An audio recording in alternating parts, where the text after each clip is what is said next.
Hello guys, நம்ம ரீசெண்டாக ஒரு வீடியோக்கில் பார்த்தீங்கன்னா நம்ம ஃபாலோவர் ஒரு ப்ரோ பார்த்தீங்கன்னா ஒரு கமெண்ட் பண்ணியிருந்தார். ப்ரோ ஃபோனில் ரீலோட் மோட் போடுறதுக்கு ட்ரிக்கு அண்டு ஆப்பு சொல்லு ப்ரோ ப்ளீஸ் அப்படின்ட்டு கேட்டிருக்காரு. ஸோ அதை பற்றி பார்க்குறதுக்கு முன்னாடி நீங்கள் இப்போ தான் நம்ம வீடியோ ஃபர்ஸ்ட் டைம் பார்க்குறீங்கன்னா மறக்காமல் இந்த ஒரு வீடியோக்கு ஒரு லைக் கூட நம்ம பேஜை மட்டும் ஃபாலோ பண்ணி வச்சு. ஸோ இப்படி தான் நம்ம இப்போ போட போகிறோம்.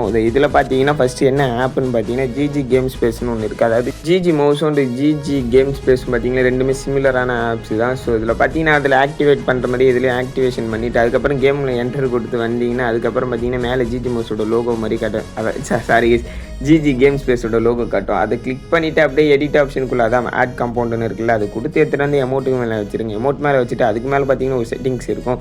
ஸோ அதை கிளிக் பண்ணி நம்ம ஜிஜி மோஸில் செட் பண்ணுவோம். பார்த்தீங்கன்னா கிரேசி டாப்பில் இந்த மாதிரி ஃபுல்லாக 0 வச்சுட்டு அந்த மாதிரி வச்சுட்டு இதில் பார்த்தீங்கன்னா ட்ரிகர் ஏரியான்னு இருக்குல்ல, அதுக்குள்ளே போயிட்டு எடிட் ஆப்ஷனுக்குள்ளே போட்டிங்கன்னா டச்சில் வேணுமா இல்லை வால்யூம் பட்டனில் வேணுமான்னு கேட்கும். நான் இப்போ பார்த்தீங்கன்னா எக்ஸாம்பிளுக்கு வால்யூம் பட்டனில் வச்சு கட்டுறேன். இப்போ பார்த்தீங்கன்னா வால்யூமில் ப்ளஸ் அதாவது சவுண்ட் ஏற்றுவோம் பார்த்தீங்களா, அந்த பட்டனை கிளிக் பண்ணால் எடிட் ஆகும். இல்லை ப்ரோ எனக்கு நார்மலாகவே வேணும்னு நினச்சிங்கன்னா நீங்கள் இந்த ட்ரிகர் ஏரியாவே எங்கன்னா எடிட் பண்ணிவிட்டு அதுக்கப்புறம் உங்களுக்கு பிடிச்ச இடத்துல வச்சிடலாம். இந்த மாதிரி ஒரு இடத்துல வச்சுட்டு சேவ் பண்ணிவிட்டு அதுக்கப்புறம் பார்த்தீங்கன்னா ட்ரிகர் ஏரியான்னு ஒரு கேட் பார்த்துக்கிங்களா, அந்த இடத்துல டச் பண்ணாலே இந்த மாதிரி அமௌண்ட் வரும். உங்களுக்கு ஹெல்ப்ஃபுல்லாக இருக்கும்னு நினைக்கிறேன். உங்களுக்கு வேறு ஏதாச்சும் டவுட் இருந்தாலும் கமெண்ட் பண்ணுங்கள். சரி எஸ் பை, நாளைக்கு பார்க்கலாம்.